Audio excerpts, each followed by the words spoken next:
குதிச்சா இந்த சாட்டையில் நடக்கிறவன் இளங்குமரி என்ன கவனி உன்ன பாவையில் நடக்கிறவன் குதிரை துள்ளி குதிச்சா இந்த சாட்டையில் நடக்கிறவன் இளங்குமரி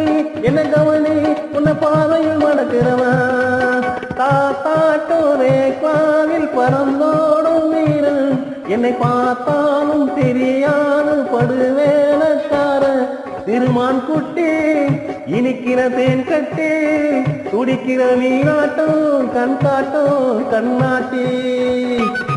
ஆஹா பொண்ணா பிறந்தா ஆம்பளை கேட்ட கருத்தை நீட்டிக்கணும் அவன் 1 2 3 முடிச்சு போட்டா மாட்டிக்கணும்